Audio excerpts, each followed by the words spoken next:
বাদশাহ পয়গম্বর ইউসুফকে আপনি জেলখানায় ঢুকাইছেন। পয়গম্বর ইউসুফের সঙ্গে জেলখানায় আমরা ছিলাম।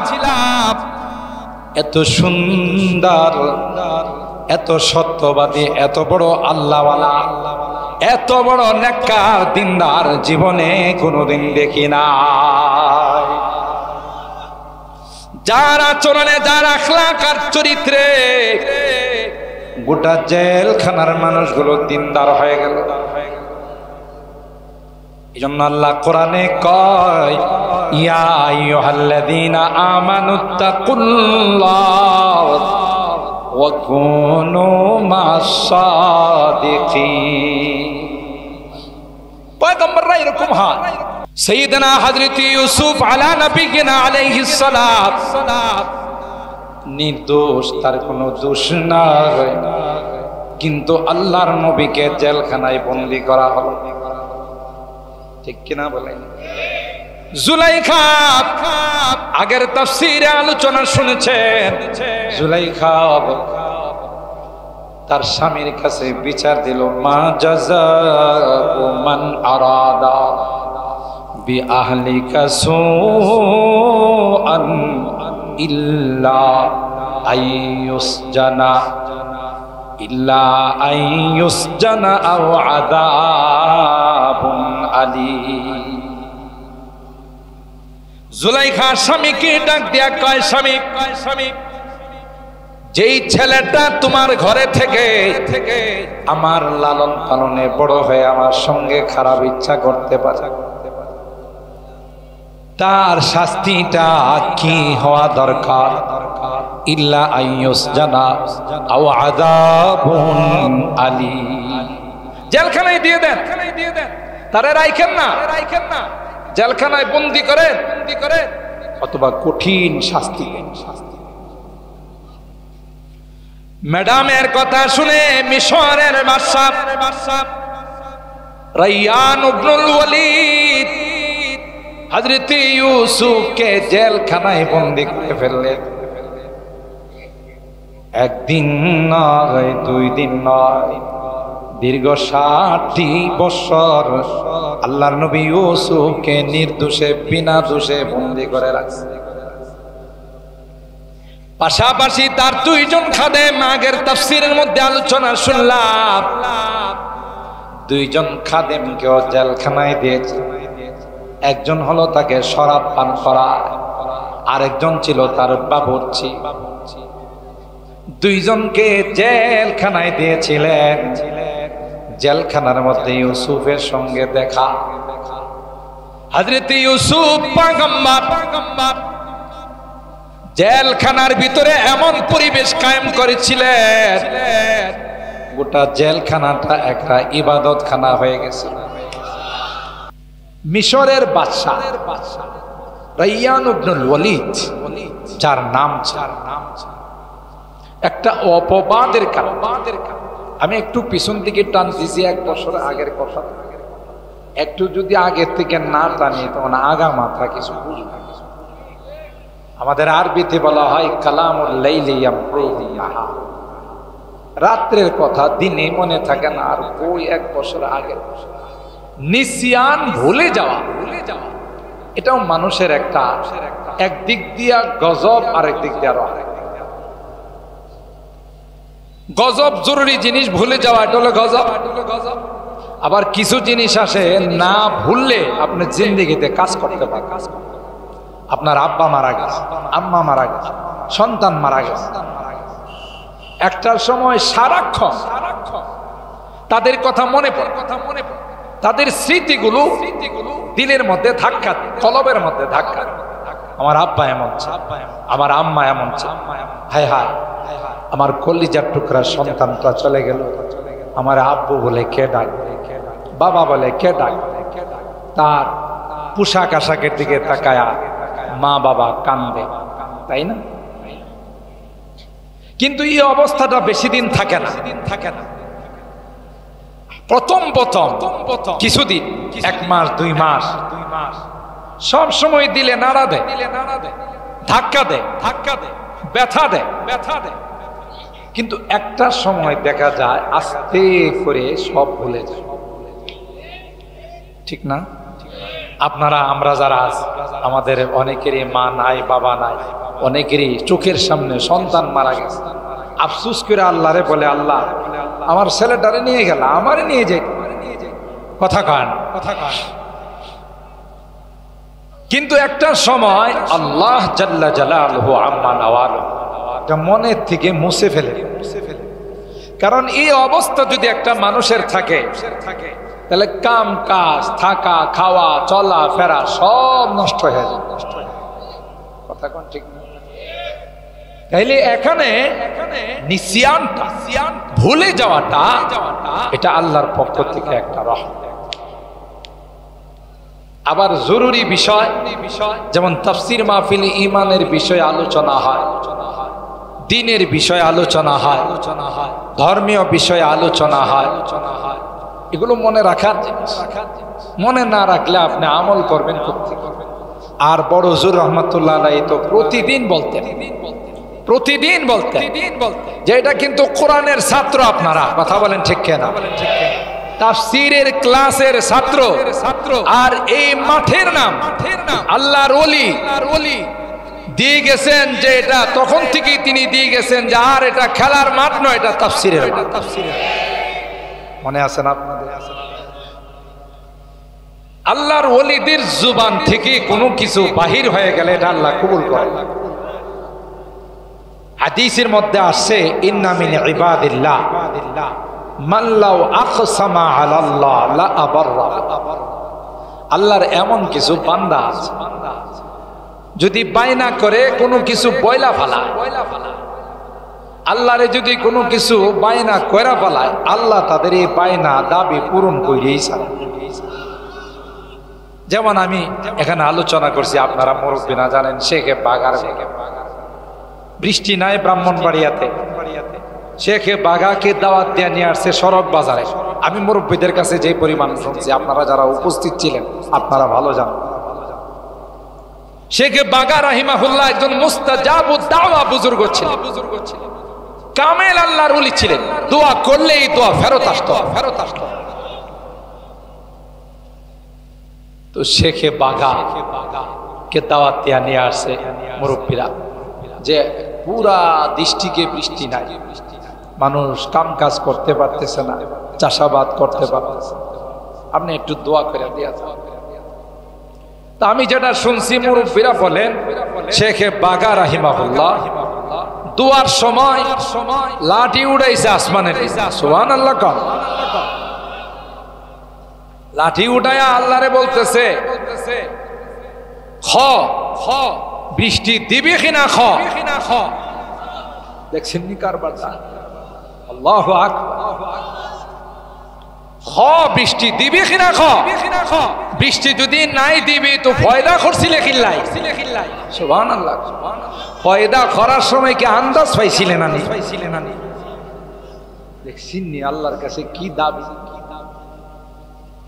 ফয়দা করলে কি লাগে, বানাইছুস কি লাগে? বৃষ্টি দিবে না? খ বৃষ্টি দিবে, খ বৃষ্টি দিবে, খ বৃষ্টি দিবে।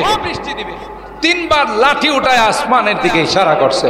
আল্লাহ আর দেরি করেন নাই, মুষলধার বৃষ্টি চালায়। ইন্না মিন ইবাদিল্লাহ মান লাউ আকসামা আলাল্লাহ লা আবাররা।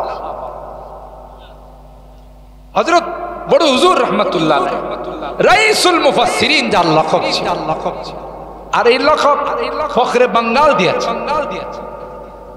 হযরত ফখরে বাঙ্গাল বলেন, আপনি রাইসুল মুফাসসিরিন, আপনি সমস্ত মুফাসসিরদের সর্দার।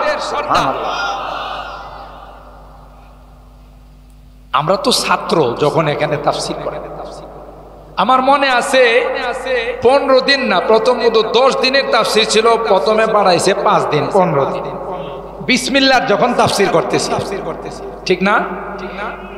এবার কমিটি পরামর্শ করে আরো 5 দিন, 20 দিন পরামর্শ করে আরো 5 দিন, 25 দিন, তাও বিসমিল্লাহর বা শেষ করতে পারে না। কি এলেমের সাগর ছিল। এই মানুষটার ভিতরে আল্লাহ কি দিয়েছিলেন, আর কত বড় মাপের আল্লাহর ওলি ছিলেন। স্বাধীনতার সময় তার ছোট ছেলের কাছ থেকে আমি শুনছি সরাসরি, আব্দুল কাইম সাহেব,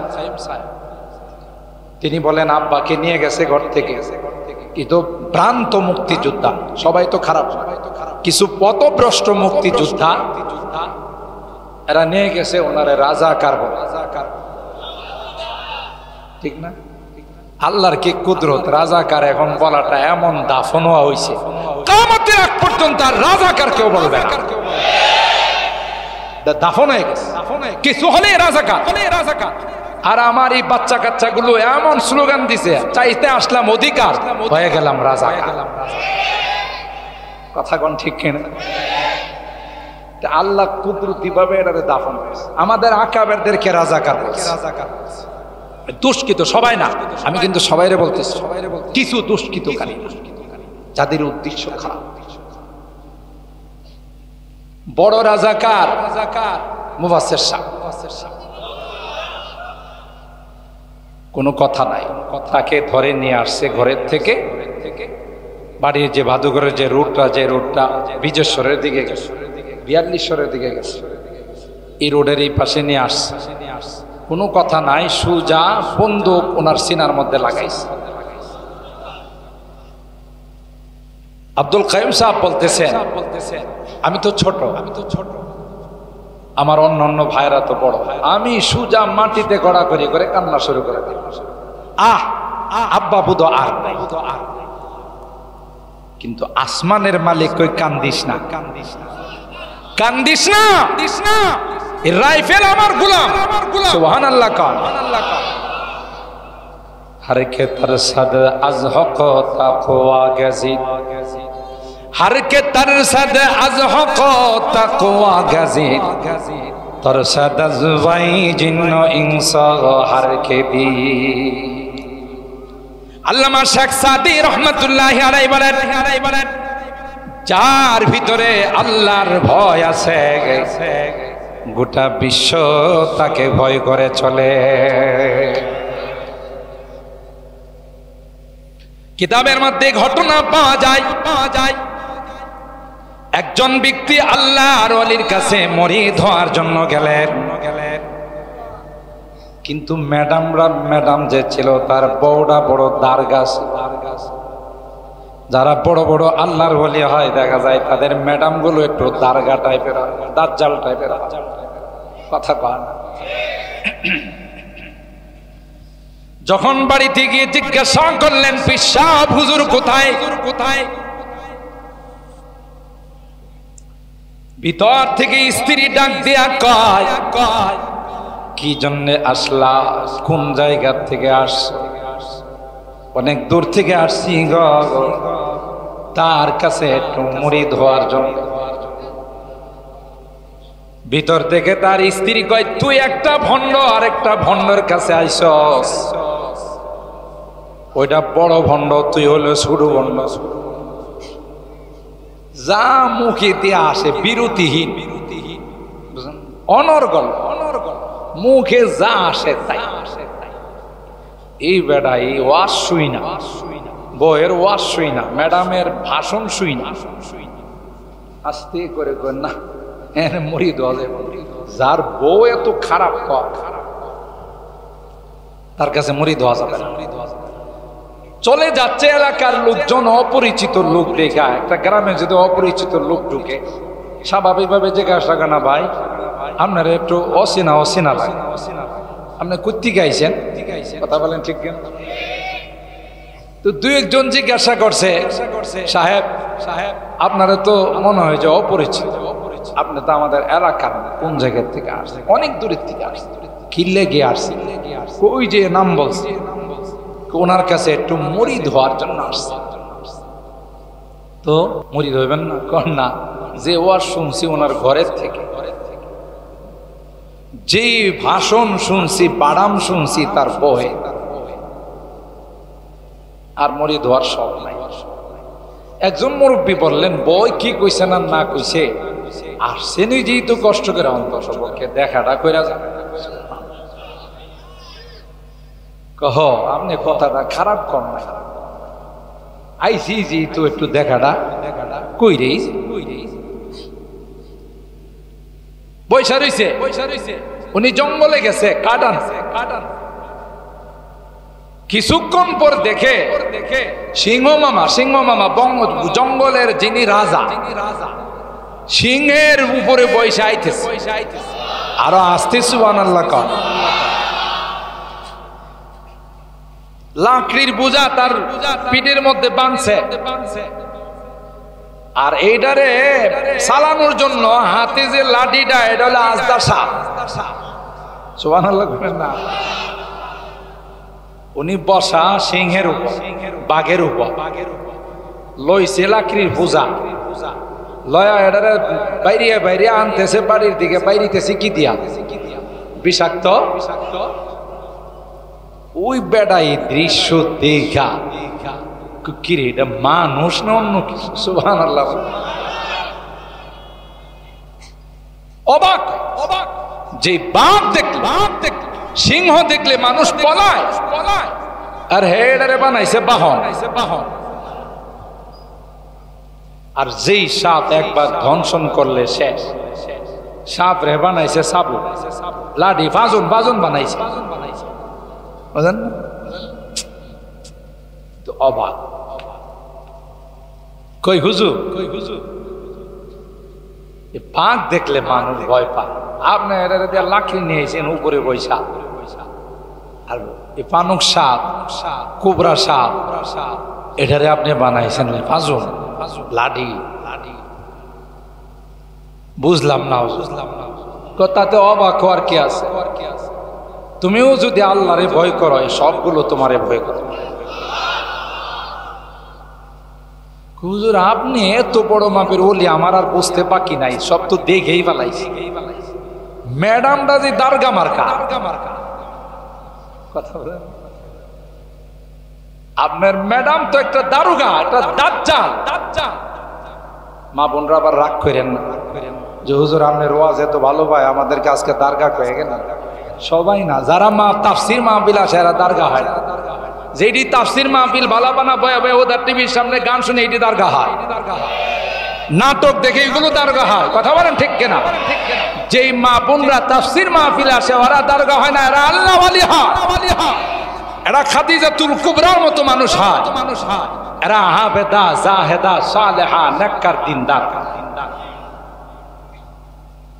এরা হলেন আল্লাহর ওলি। যখনই আল্লাহর কাছে কিছু চা, আল্লাহ তাদের চাওয়া পূরণ করি। হযরত গহরপুরী রহমাতুল্লাহ, আমি শুরুতে একটু কথাটা আপনাদের বোঝার জন্য বলতেছি। নুরউদ্দিন গহরপুরী রহমাতুল্লাহ আরেকজন আল্লাহর ওলি। আমি যখন রাজশাহী পুরসা মাদ্রাসায় পড়াই, আমার জীবনের ফার্স্ট মাদ্রাসার প্রিন্সিপাল সাহেব আমাকে সিলেট পাঠাইছে ওনারা দাওয়াত। আমি ওনার বাড়িতে গেছি পরে বাড়ি থেকে প্লেটে করে খানা টানা নিয়ে এসে বাংলা ঘরে কাচারি ঘরে আমার খানা দিয়েছে। বললাম যে হুজুর আমি তো অনেক দূরের থেকে আর তখন ওখান থেকে আসতে 3-4 দিন সময় লাগে, যমুনা টমনা কিচ্ছু ছিল না, সে তুমি তো কিচ্ছু ছিল। তো হুজুর আমাদের একটা বড় মাদ্রাসা, তখনই 1500-2000 ছাত্র, অনেক বড় একটা মাদ্রাসা। ওখানকার সবাই চাইতেছে আপনি একটু বরকত দিয়ে আসবেন। দাওয়াত কবুল করছেন যে আপনি এত দূরের থেকে আসছেন, দাওয়াত। আমি বললাম হুজুর তাইলে সিলেট থেকে আপনি ঢাকা বিমানে চলে যায়, ঢাকার থেকে আবার বিমানে রাজশাহী যাইবে, ওখানে আমরা গাড়ি নিয়ে দাঁড়াই থাকি। হুজুর কিছু টাকা দেওয়া যায়? আমার প্রিন্সিপাল সব টাকা কিসে? বিমানে গেলে কি টাকা লাগে? আজীব, আমি শুনে অবাক। হুজুর টাকা ছাড়া নেবে? কয় আপনি যান, আপনার সময় মতো আমি পৌঁছলেই তুইছি। আল্লাহু আকবার বলে। টাকা টুকা রাখে না, ঠিক টাইম মতো এয়ারপোর্টে উপস্থিত। আমি বুঝতেই পারলাম কিভাবে আসে। আরো কি কারামতি আমার সামনে প্রকাশ পাইছে, তখন কি আন্দোলন চলতেছিল, গোটা রাস্তা ঘাট আন্দোলনে মিছিলে মুখরিত, হরতাল, কোনো গাড়ি ঘোড়া চলে না। তখনকার সময়ে প্রিমিয় গাড়ি, প্রিন্সিপাল সাহেবের অনেক দামি গাড়ি, তখনই উনি 15 লাখ টাকা দিয়ে গাড়িটা নিয়েছিলেন। ড্রাইভারে কইতেছে, হুজুর লাঠি সুটা দিয়ে পিঠায় আমার গাড়ি ভেঙে ফেলা। তখন উনি বলতেছেন, সামনের সিটে বসা, কেডা ভাঙবো, খেড়া ভাঙবো, এভাবে বস। হুজুর মিছিল কাটে। এরপরে ড্রাইভারের সিনার মধ্যে দেখো, তুমি যাও, কেউ এটাতে হাত দিবে না, এই গাড়িতে কেউ হাত দিবে না। আমি ড্রাইভারের কইছি, তুমি কথা কও না, তুমি ওনারে চিনো না। হ্যাঁ, রাজশাহী থেকে গাড়ি ছাড়ার কিছুক্ষণ পরে, আরে বাবা রে বাবা, মিছিল কারে। আমিও মনে মনে দোয়া করতেছি, আর আমি জানি যে বুজুর্গ বসা আছে, কিছু হবে না। তখন মিছিল আইসা, গাড়ির সামনে কোনো গাড়ি নাই, রাস্তায় একটাই গাড়ি। মিছিলের যে নেতা, এই নেতা আইসার সামনের সিটে হুজুরের সাথে মুসাফা করে। কই হুজুর কেমন আছেন? উনি সিলেটের মানুষ, জীবনে কি উত্তরবঙ্গে গেছে। কই হুজুর কেমন আছেন, আপনার শরীরটা কেমন? আলহামদুলিল্লাহ ভালো আছে। কই যাবেন হুজুর? পুরসা। ও হুজুর নেন, আমার কার্ডটা নেন। রাস্তাতে যদি কেউ আপনার গাড়ি আটকায়, তাহলে আমার কার্ডটা দেখায়। আর হুজুর আমাদের কেউ কিছু করবে না। সবাই বলছে, এই সাইড দে, হুজুরের গাড়িটা ছেড়ে দে। গোটা রাস্তায় আর কেউ এই গাড়ি আটকায় না, অথচ একটা গাড়িও চলে না। আল্লাহর ওলিদের সাথে দুশ্মনী করতে না। আল্লাহর ওলি যারা হয়, নায়েবে রাসূল যারা হয়, ওয়ারাসাতুল আম্বিয়া যারা হয়, তাদের সাথে যারাই দুশ্মনী করে, তাদের পরিণতি অত্যন্ত ভয়াবহ হয়। 15 বছরের ক্ষমতা 15 দিনে শেষ হয়ে যায়। মোহতারাম হাজির, হযরত বড় হুজুর রাহমাতুল্লাহি আলাইহি যখন রাইফেল ওনার সিনার মধ্যে লাগায়া পিছন দিয়া টান দেয় না, গুলি বাইর করবার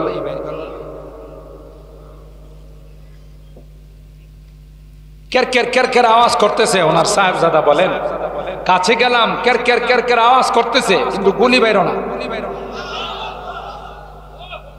গুলি বাইর না। গুলিরে কে নিষেধ করছে?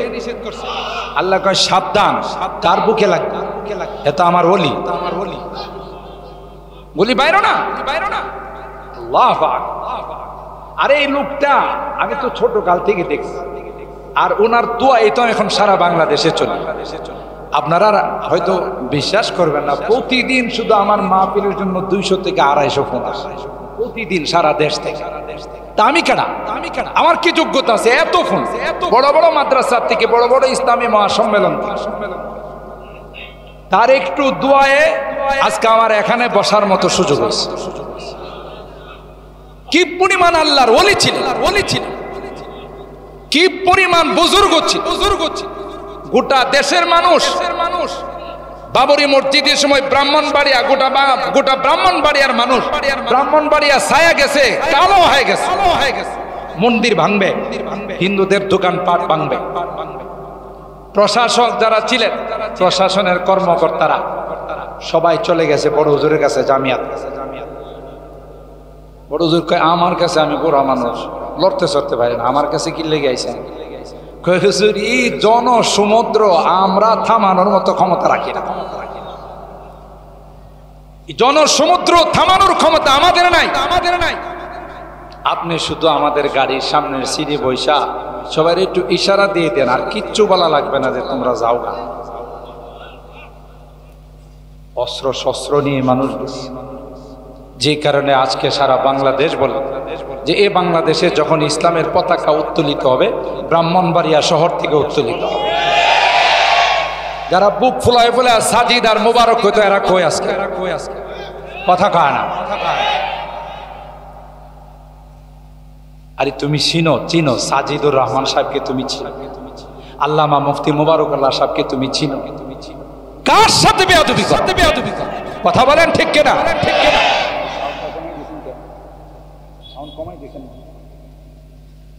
কার সাথে বেয়াদবি করো? যারাই অতীতে আল্লাহর ওলিদের সঙ্গে নায়েবে রাসূলদের সঙ্গে বেয়াদবি করছে, একটার পরিণতি ভালো হয় না। তুমি কাটা, তোমার চেয়ে কত পাওয়ারফুল ব্যক্তি আল্লাহর ওলিদের সঙ্গে বেয়াদবি করছে, ঠিক কিনা বলেন? সেই রাইসুল মুফাসসিরিনের ছাত্র আমরা, কথা বলেন ঠিক কিনা? সেই আল্লাহর ওলি বড় হুজুরের ছাত্র আমরা। এই সুইলপুরের মানুষ যারা আপনারা জানেন, একটা সময় সুইলপুরের অনেক মানুষ নামাজ কি জিনিস বুঝতো না, ঠিক কিনা বলেন? এক বছর তাফসীরের পরে এমন প্রভাব পড়ছে, আমরা প্রধান ভূমিকা পালন করতেন, এদের চেহারার মধ্যে সুন্দর দাড়ি চলে আসছে, 5 ওয়াক্ত নামাজ জামাতের সাথে পড়ছে।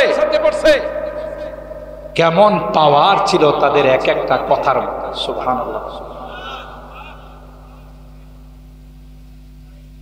হযরত শেখ বাগা রহমাতুল্লাহি আলাইহি লাঠি উঠায়া 3 বার বলার পর এমন মুষলধার বৃষ্টি শুরু হয়ে গেছে। সবাইরে বলছে কেউ যাবেন না, এটা রহমতের বৃষ্টি। সবাই ভিজে কাপড় চুপড় ভিজায়া হাঁটু পানি নিয়ে বাড়িতে ফেরত আসছে, ঠিক কিনা বলেন? আল্লাহর ওলিদের সংস্রবে একটু সময় যাইতে পারে অনেক দামি হয়, পরাদা। وقال الملك إني أرى 7 بقرات سمان يأكلهن 7 عجاب و7 سنبلات خضر وأخر يابسات। سيدنا حضرت ইউসুফ আলা নবিয়িনা আলাইহিস সালাত নির্দোষ, তার কোনো দোষ নাই, কিন্তু আল্লাহর নবীকে জেলখানায় বন্দী করা হলো, ঠিক কিনা বলেন? জুলাইখা, আগের তাফসীরে আলোচনা শুনেছেন, জুলাইখা তার স্বামীর কাছে বিচার দিল, মা জাযাউ মান আরাদা বিআহলিকা সুআন ইল্লা আইয়ুসজানা আও আযাবুন আলীম। জুলাইখা স্বামীকে ডাক দিয়া কয়, স্বামী, যেই ছেলেটা তোমার ঘরে থেকে আমার লালন পালনে বড় হয়ে আমার সঙ্গে খারাপ ইচ্ছা করতে পারে, তার শাস্তিটা কি হওয়া দরকার? ইল্লা আইয়ুসজানা আও আযাবুন আলীম। জেলখানায় দিয়ে দেন, তারে রাখেন না, জেলখানায় বন্দী করেন, অথবা কঠিন শাস্তি দেন। ম্যাডামের কথা শুনে মিশরের বাদশা রায়্যান ইবনুল ওয়ালিদ হযরত ইউসুফকে জেলখানায় বন্দী করে ফেললেন। একদিন নয়, 2 দিন নয়, দীর্ঘ 60 বছর আল্লাহর নবী ইউসুফকে নির্দোষে বিনা দোষে বন্দী করে রাখছে। পাশাপাশি তার 2 জন খাদেম, আগের তাফসীরের মধ্যে আলোচনা শুনলাম, 2 জন খাদেমকেও জেলখানায় দিয়েছে। একজন হলো তাকে শরাব পান করা, আরেকজন ছিল তার বাবুর্চি। 2 জনকে জেলখানায় দিয়েছিলেন। জেলখানার মধ্যে ইউসুফের সঙ্গে দেখা। হযরত ইউসুফ পয়গম্বর জেলখানার ভিতরে এমন পরিবেশ কায়েম করেছিলেন, গোটা জেলখানাটা একটা ইবাদতখানা হয়ে গেছে। জেলখানার কয়েদিরা, জেলখানার বন্দীরা ইউসুফ পয়গম্বরের সুন্দর আখলাক দেখে, ইউসুফ পয়গম্বরের সুন্দর চরিত্র দেখে সবার মধ্যে পরিবর্তন চলে আসছে। জেলখানায় বসে বসে যারাই যে স্বপ্ন দেখতো, হযরত ইউসুফ সুন্দর সুন্দর বিশ্লেষণ করে দিতেন, তাবির করে দিতেন। আল্লাহ তাকে যোগ্যতা দিয়েছিলেন। এই অবস্থাটা যখন দেখলো হযরত ইউসুফ বলে দিলেন, তোমাদের দুইজনের একজনের ফাঁসি হয়ে যাবে, আরেকজন মুক্তি পেয়ে বাদশার খেদমতে চলে যাবে, বাবুর্চির ফাঁসি হয়ে যাবে, আর তুমি যে শরাব পান করাইতা তোমার মুক্তি হয়ে যাবে।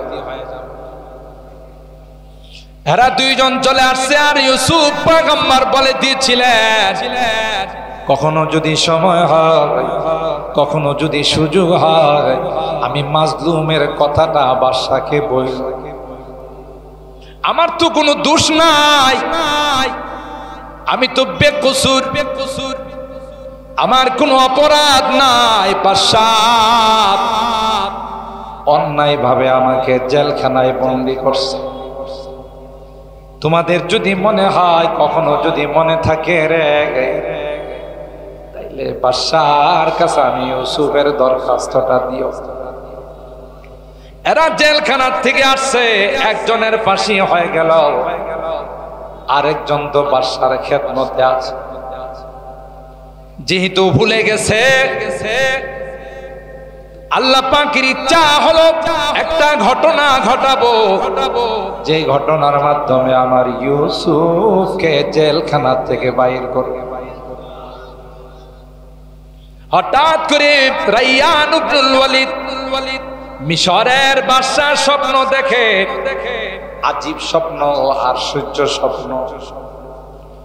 সমুদ্রের থেকে ৬০টা গাবি সমুদ্র থেকে বের হয়ে আসছে।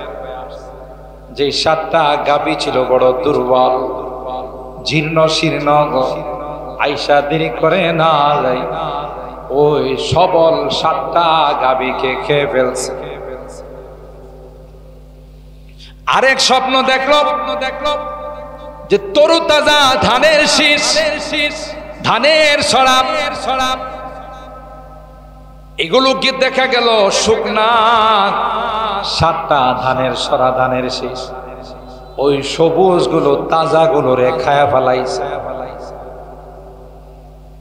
বাদশাহ দেরি করে নাই, তখনকার সময়ের গণক যারা ছিল, যারা স্বপ্নের বিশ্লেষণ করত, যারা বিভিন্ন ভাবে স্বপ্নের ব্যাখ্যা দিত, ওই গণকদেরকে আহ্বান করলো, আমি কি স্বপ্ন দেখলাম এটা বুঝতে পারি না। وقال الملك إني أرى 7 بقرات সিমান, মোটা, সিমান মানে হলো মোটা, ইয়াকুলুহুন্না 7 ইজাব, দুর্বল একেবারে ছিন্ন শীর্ণ ৭টা গাবি আইসা এক লোকমায় খায় ফেলাইছে। আসলে তো লজিক বলে কি আছে, বলে দুর্বল ডিরে কে খাইব, সবল দিক, শক্তিশালী যেগুলো এগুলো খাইব, কাকে? দুর্বল। কিন্তু দেখছে বিষয়টা উল্টা। কোরআনে আল্লাহ বলতেছেন ইজাব, মানে লাগে দুর্বল, কমজোর, ছিন্ন শীর্ণ। আবার দেখছে যে ৭টা ধানের শীষ, ধানের সরা, যেগুলো জমিনের মধ্যে সবুজ হয়ে তরতাজা হয়ে আছে, শুকনা ধানের শীষ ৭টা, এই ৭টা এসে খায়। ও ৭ সুম্বুলাতিন, এবং সুম্বুলাত বলা হয় খুদুর, সবুজ, ওয়া উখারা ইয়াবিসা, আর কিছু হলো শুকনা, শুকনারি সবুজ ডিরি খায় বানাইছে। গণকদেরকে ডাইকা বললেন, ইয়া আইয়ুহাল মালাউ আফতুনি ফি রুইয়া ইন কুনতুম লিররুইয়া তা'বুরুন। দেখি কার কি বিদ্যা আছে, আমারই আশ্চর্য স্বপ্নের বিশ্লেষণ কে করতে পারে। আমি এর আগেও বলছি, হয়তো আপনাদের মনে নাই, স্বপ্ন এমন একটা সেন্সিটিভ জিনিস, এমন একটা জটিল বিষয়। স্বপ্ন যদি যতই আশ্চর্য দেখেন, সাধারণ মানুষের কাছে কয়েন, যারা আল্লাহওয়ালা বুজুর্গ উলামায়ে কেরাম এদের কাছে বললেন স্বপ্নের আসল বিশ্লেষণ কর, আর চারটার কাছে কইবেন উল্টা পাল্লা বিশ্লেষণ করব, আপনার স্বপ্ন উল্টা পাল্লা হয়ে যাবে। আগে বোধ বলছিলাম, তারপর মনে রাখার জন্য বলতেছি। একজন গর্ভবতী মহিলা, পেটে বাচ্চা, একদিন স্বপ্ন দেখে পুকুরে গিয়া পুকুরের পানি সব খায়া ফেলাইছে। একটা মানুষ যদি পুকুরের পানি সব খায়া ফেলায়, একটা আশ্চর্যের বিষয়। আর মহিলাদের তো হজম শক্তি বেশি আছে, হ্যাঁ। আবার মা বোনরা রাগ করবে না তো, এটা আমার কথা না, আল্লাহ নবীর কথা। এরা হজম করতে পারে, কিছুই রাগ হয়ে যায়। একজনের কথা আরেকজনের কাছে না বললে সারা রাত ঘুমায় না। পুরুষের হজম শক্তি আছে, পুরুষে এমনও কথা আছে আজীবন যুগ যুগ ধরে হজম করে রাখে, কয় না। অনেক সময় মুরব্বীরা কয়, দেখ আজকে একটা কথা কইছি মনে কই নাই, আজকে কথা কয় না। হজমের শক্তি আছে, তুলনায় নারীদের হজম শক্তিটা কম। তো ইনি তার আশপাশের ভাবি যারা আছে, প্রতিবেশী যারা আছে, এদের কয়ে বলে, হায় আল্লাহ, আমি কি এক পুকুরের পানি সব আমি খায়া ফেলাইছি। আর মনে করেন যাদের কাছে কইছে হেরাও তো এটার বিশ্লেষণ করার জন্য, তাবির যাওয়ার জন্য এক পায়ে দাঁড়ায় রয়েছে। হারে হারে সর্বনাশ, এই পানি ভাই কই থাকবো, তোর বাচ্চাটাই ভাই কই থাকবো, বাচ্চাটা হয়তো মারা গেছে। মানে এত পানির মধ্যে বাচ্চা তো হাবুডুবু খেয়ে কি করবো? এটা হলো সহজ বিশ্লেষণ। আল্লাহর কি কুদরতি কারিশমা। বাচ্চা যখন জন্ম নিছে, মরা বাচ্চা, সুবহানাল্লাহ। স্বপ্নের বিশ্লেষণ আল্লাহর নবীও করতেন। ফজর নামাজ পড়া, বুখারী শরীফের ফজর নামাজ পড়ে মুসল্লিদেরকে সামনে নিয়ে আল্লাহর নবী বলতেন, হাল রাআ মিনকুম আহাদুন রুয়ান আল-লাইলাতাল বারিহা। তোমরা কি কেউ গত রাতে কোনো স্বপ্ন দেখছো? দেখলে আমারে কও, আমি এটার বিশ্লেষণ করব। সুবহানাল্লাহ। আমার নবী তো ছিলেন সর্বদিক দিয়ে মুকাম্মাল। কথা বলেন ঠিক কিনা? হযরত ইউসুফ পয়গম্বর ছিলেন সুন্দর, স্বপ্নর বিশ্লেষণ করতে পারতেন। আর আমার নবীরে আল্লাহ এমন সৌন্দর্য দিয়েছিলেন, আকাশের তারকাও তার সামনে লজ্জা পাই, পূর্ণিমার চন্দ্র লজ্জা পাই। সুবহানাল্লাহ বলে।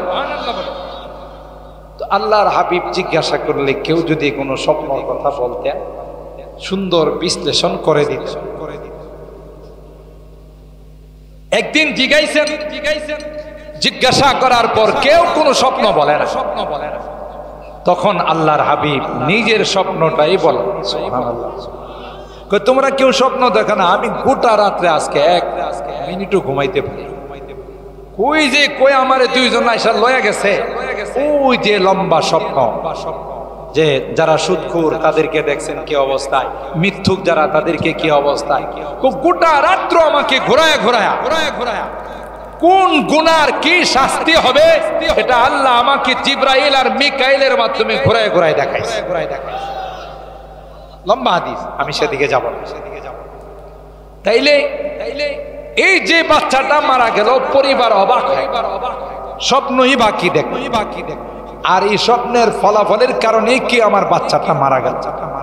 জামানা সবচাইতে একজন আল্লাহর ওলি ছিলেন, তার কাছে গিয়া বললেন যে হযরত আপনার কাছে আসছি, এই ঘটনা, পেটে বাচ্চা থাকা অবস্থায় আমার স্ত্রী স্বপ্ন দেখছি।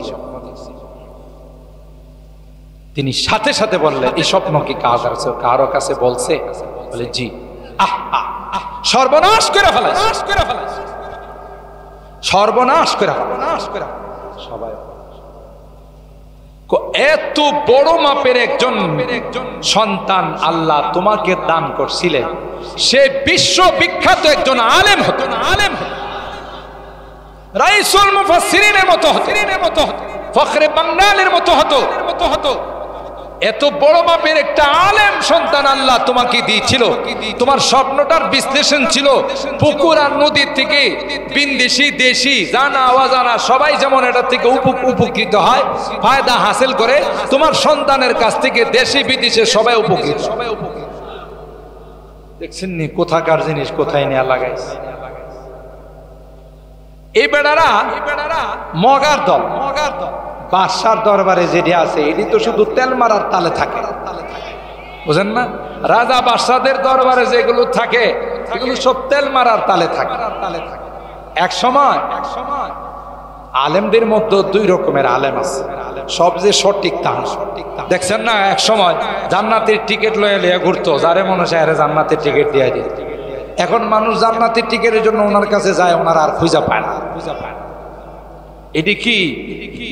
এটি কি দরকারি আলেম না দরবারি আলেম? কথা বলেন, এটা হলো দরবারি। তাইলে আলেমও কয় প্রকার হয়? দুই প্রকার হয়। কিছু থাকে দরকারি, কিছু থাকে দরবারি। দরবারে যা কয় সেটাই মানে। কথা বলেন ঠিক কিনা? এক দরবারে আলেম আমরা যখন দেওবন্দি পড়ি, নাম বলবো না, দেওবন্দ মাদ্রাসায় গেছে পরে ওখানকার আমাদের এক উস্তাদ আছে আব্দুল খালেক মাদ্রাসা, হযরতের কাছে আমরা সামাইলে তিরমিজি পড়ছি। তো উনি আমাদের দেশের সরকার সম্পর্কে জিজ্ঞাসা করছে যে আপনাদের দেশের সরকার কেমন, দেশটা কেমন চালাইতেছে। তখন এই দরবারে আলেম কইছে যে আমাদের দেশের যে নেত্রী আছে ওনার জীবনে কোনোদিন তাহাজ্জুদ কাজা হয় না। কথা কয় না, জীবনে কোনোদিন ফরজ নামাজ তো দূরের কথা, তাহাজ্জুদ কি হয় না। তখনও আলেম ওলামাদের বিরূপ মন্তব্য ছিল। এই পরিস্থিতির কারণে উনি তাকে প্রশ্ন করছে। তো এটা তো আমরা জানি না, ওনার রুমে বসে কথা হইছে। উনি আমাদের ক্লাসে আয়সা क्या तुम तो कहते हो वो अच्छी नहीं है, लेकिन तुम्हारे यहाँ से जबरदस्त एक आलिम आया, वो तो कहते कि जिंदगी में इनकी तहज्जुद को भी कज़ा नहीं होगी। আমাদের কি হুজুরে ক্লাসে বলতেছে, আমরা তখন বললাম যে কেডা রে, এটা কে আইছে রে এরকমের পাটফার সিটা। কথা বলেন। এই রকমের কিছু থাকে যেগুলো শুধু তেল মারার তালে থাকে। কথা বলেন ঠিক কিনা? বাস্তবতা বুঝতে দেয় না, শুধু পাম পড়তে দিতে থাকে। এগুলো কতগুলো মগা দরবারের মধ্যে আছে। যখন বললেন যে দেখি কার কি যোগ্যতা আছে, আমার এই স্বপ্নের বিশ্লেষণ করো, ব্যাখ্যা দাও। কি কই জানেন? কালু আদগাসু আহলাম ওমা নাহনু বিতাওয়িনিল আহলামি বিআলিমিন। বাস এর একটা স্বপ্ন, ফালতু স্বপ্ন। মানুষ অনেক সময় মনে মনে যারা ভাবে এটাই ঘুমাইলে দেখে, আপনারও মনে এই জাতীয় কিছু, এটা বাস্তব স্বপ্নের প্রকার। আমি বলছিলাম আপনার কিছু স্বপ্ন আছে এগুলো অহিতুক, দিনে যা করে রাত্রে তাই। দিনে সারাদিন মাপামাপি করছে লাভেরে দুয়েরে, এখন হ্যাঁ ঘুমায়ও করতেছে লাভেরে দুয়েরে। তো বউ আরে তুমি লাভেরে দুয়েরে এনে কি পাইছো? আমি তো বুঝতে পারতেছি না, আমি মনে করছি এনে দোকানে মাল মাপতিস। এটা হলো সারাদিন যা করে। আবার কিছু স্বপ্ন আছে শয়তানের পক্ষ থেকে বোবা ধরে, আজে বাজে জিনিস, ভয়ঙ্কর জিনিস স্বপ্ন দেখায়। আল্লাহ নবী বলেন এই জাতীয় স্বপ্ন দেখলে সজাগ যদি হয়ে যাও, বাম পাশে আউযু বিল্লাহ বলে পরে তুমি থুতু মারো, শয়তানের 14 গোষ্ঠী পলায়। আর আপনাদেরকে একটা তদবির বলে যায়, অনেক হুজুরদের কাছে গিয়ে বলেন রাত্রি ঘুমাইতে পারে বোবা ধরে, আজে বাজে জিনিস স্বপ্ন দেখি।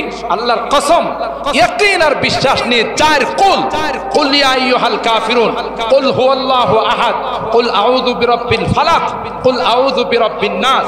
মা বোনরা হন আর পুরুষ হন সবার জন্যই আল্লাহর নবীর দেওয়া তদবির। সুবহানাল্লাহ বলে। এই 4 কুল পড়ে এই 2 হাতে দম করে আপনার সারা শরীরের মধ্যে এইভাবে মুছবেন, শোয়ার জায়গাটাতে মুছবেন। শয়তানের বাপ দাদারও ক্ষমতা নেই আপনার পাশে, আসবে না। এটা আপনি আমল করে রাত্রের বেলা ঘুমাইতে দেন না, আজে বাজে স্বপ্ন দেখায় আপনার ঘুমটা নষ্ট করে। আপনি কোরআনের এই আমলটা করেন, ইনশাআল্লাহ শান্তি মতো ঘুম হবে, কোনোদিন শয়তান আপনার কাছে। মুহতারাম হাজির, এরা জানে না শুনে না, এরা কয় আদগাস ও আহলাম। আপনার এই স্বপ্ন একটা ফালতু স্বপ্ন, কোন কামের স্বপ্ন না।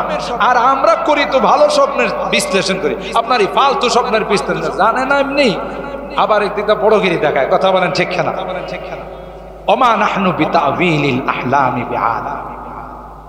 এই যখন দরবারে স্বপ্ন নিয়ে আলোচনা হইতেছে, ওই যে 7 বছর আগে একজনের কইছিল, মনে আছে?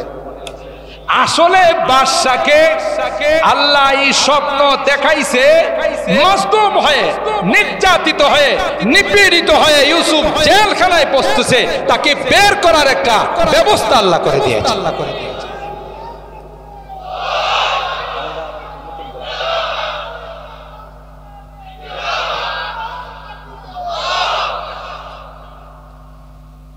সম্মানিত সুধী, প্রেক্ষাপটের সাথে কিভাবে মিলে যায় দেখেন। হযরত উলামায়ে কেরাম, নায়েবে রাসূল কোন দলের পক্ষে বিপক্ষে কোনোদিন কাজ করে না। ইসলামের বিপক্ষে কেউ বলবে, সে জয় হোক, সাথে সাথে প্রতিবাদ করার জন্য রাস্তায় নেবে। কারণ আল্লাহর নবী বলে গেছে যে এরা হলো ওয়ারাসাতুল আমবিয়া, নবী নাই, নবীর কাজ তারা। কথা বলেন ঠিক কিনা? উলামায়ে কেরাম মূর্তি আর দেবতার বিরোধিতা করার কারণে, কসাই মুদির বিরোধিতা করার কারণে উলামায়ে কেরামদেরকে অন্যায়ভাবে জেলখানায় ঢোকানো হয়েছে। কথা বলেন ঠিক কিনা? আর ব্রাহ্মণবাড়িয়ার মানুষ তো উলামায়ে কেরাম না, আপমর জনগণ বাড়িতে থাকতে পারে নাই। রমজান মাসে সাহারি খেতে পারে নাই। ঠিক বললাম না? ঠিক বললাম? কি সে অপরাধ ছিল আমার ব্রাহ্মণবাড়িয়ার মানুষের, কি সে অপরাধ ছিল যে অপরাধের কারণে তাদের খেতে যায়, জমিনের লাইলে যায় ঘুমাইতেছে। কথা বলেন ঠিক কিনা? আসমানের মালিক কি ঘুমায় আছে? আসমানের মালিক বলছে সবর কর, শুধু সবর কর। এক মূর্তির বিরুদ্ধে আন্দোলন করার কারণে হে উলামায়ে কেরাম, নায়েবে রাসূলরা তোমাদের জেলখানায় ঢুকতে হয়েছে, রিমান্ডে নিয়ে তোমাদেরকে অকথ্য নির্যাতন করা হয়েছে। আমি এমন দিন তোমাদের মাঝে পাঠাবো যে একদিনে বাংলাদেশের সব মূর্তি অপসারণ হয়ে যাবে। দেখছেন কারবারটা? কার কারবার? আল্লাহ কারবার। দাম্ভিকতা আল্লাহ পছন্দ করে না, অহংকার আল্লাহ পছন্দ করে না, জুলুম আল্লাহ পছন্দ করে না। এখনো অনেকের কাছে গেলে এই ব্রাহ্মণবাড়িয়ার মানুষ পাও খুললা দেখা, আমার পায়ে গুলি করছে, আমার কোমরে গুলি করছে। কি অপরাধ ছিল তাদের? ইসলামের বিরুদ্ধে গেছে, সরি ইসলামের পক্ষে গেছে। কথা বলেন ঠিক কিনা? ইমানের পক্ষে তারা কথা বলছে। এই জন্য এই অন্যায় অত্যাচার যখন সীমা ছাড়িয়ে ফেলে, আসমানের মালিক থেকে ধরপাকড় শুরু হয়। এটা তার প্রমাণ এই তাফসীর। এই শৈলপুর মাঠে তাফসীরও শর্টকাট করতে কথা কয় না। কারবার দেখেন, যেই তাফসীর রাইসুল মুফাসসিরিন করে গেছে, এই তাফসীরে কি কোনো দলবাজি করা হয়? তাফসীরে কি কোনো রাজনীতি করা হয়? সেই তাফসীর পর্যন্ত শর্টকাট করে মাঠের থেকে নিয়ে মসজিদের ভিতরে ঢোকাইছে। 15 দিনের তাফসীর কয় 5 দিন করা যাবে, 2 দিন করা যাবে। হাফেজ শামসুদ্দিন সাহেব পেরেশান, এর কাছে যায় সেক্রেটারি সাহেব, সভাপতি সাহেব, যে ঐতিহ্যবাহী কোরআনের তাফসীর, মানুষ এই তাফসীরের আশায় 1 বছর অপেক্ষায় থাকে। কথা বলেন ঠিক কিনা? যে শৈলপুর তাফসীর মাঠে যাব, বয়ান শুনবো, কোরআনের কোনো কথা শুনবো। আর গোটা বাংলাদেশে কোথাও পারমিশন ছাড়া কোনো ওয়াজ মাহফিল করা যায় না। ঠিক কিনা বলেন? কোরআনের সাথে তোমাদের এত দুশ্মনী কেন? ইসলামের সাথে তোমাদের এত দুশ্মনী, তোমাদের কি জানা নাই যে কোরআনের মালিক কে? আরো জোরে বলেন কে? তার ক্ষমতা কি তোমার ক্ষমতার থেকে কম না বেশি? আরো জোরে বলেন, কম না বেশি? আল্লাহ পাক বলেন আমার ইউসুফকে বের করার জন্য রাইয়ান ইবনুল ওয়ালিদকে আমি স্বপ্ন দেখাইলাম। যখন আলোচনা হচ্ছিল স্বপ্নের বিশ্লেষণ করার জন্য, তাবির করার জন্য, উপস্থিত ওজির নাজির যারা ছিল, মন্ত্রী মিনিস্টার যারা ছিল, সবাই বলল এটা কোনো স্বপ্ন নয়, এমনি বাদশার চাকর যে বাদশাকে শরাব পান করাই। وقال الذي نجا منهما وادكر بعد أمة أنا أنبئكم بتأويله فأرسلون। ওই হঠাৎ করে দাঁড়ায় বলল, বাদশাহ বহুদিন পরে আমার একটা কথা মনে পড়ছে। এ বাদশাহ, পয়গম্বর ইউসুফকে আপনি জেলখানায় ঢুকাইছেন। পয়গম্বর ইউসুফের সঙ্গে জেলখানায় আমরা ছিলাম। এত সুন্দর, এত সত্যবাদী, এত বড় আল্লাহওয়ালা, এত বড় নেককার দিনদার জীবনে কোনোদিন দেখি না। যার আচরণে, যার আখলাক আর চরিত্রে গোটা জেলখানার মানুষগুলো দিনদার হয়ে গেল। এই জন্য আল্লাহ কোরআনে কয়, ইয়া আইয়ুহাল্লাযীনা আমানুত্তাকুল্লাহ ওয়া কুনু মাস-সাদিকিন।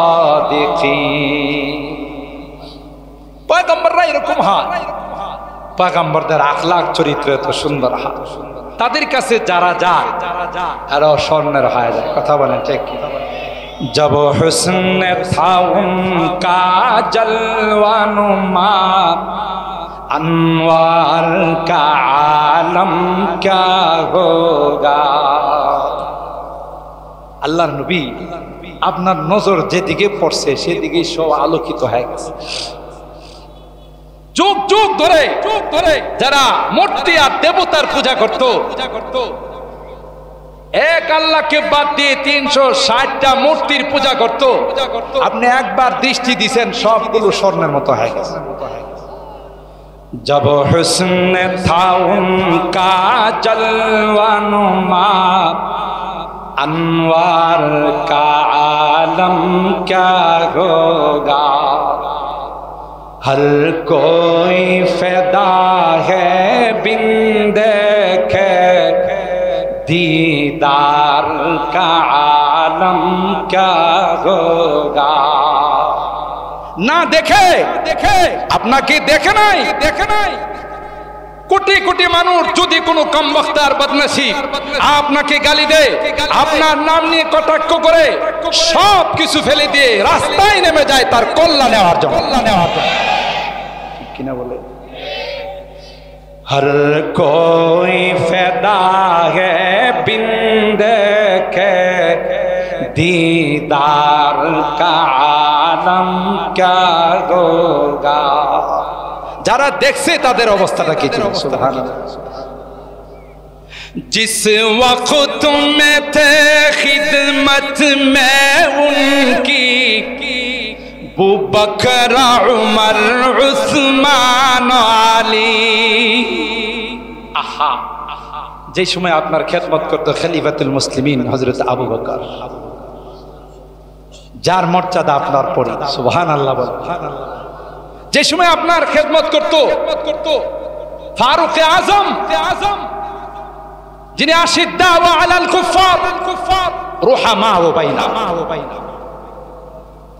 অর্থ জাহানের বাদশা ছিল, যার নাম শুনলে অন্যান্য রাষ্ট্রের বাদশারা থরথর করে কাঁপে। কথা বলেন ঠিক কি? जिस वक्त में थे खिदमत में उनकी अबू बकर उमर उस्मान आली।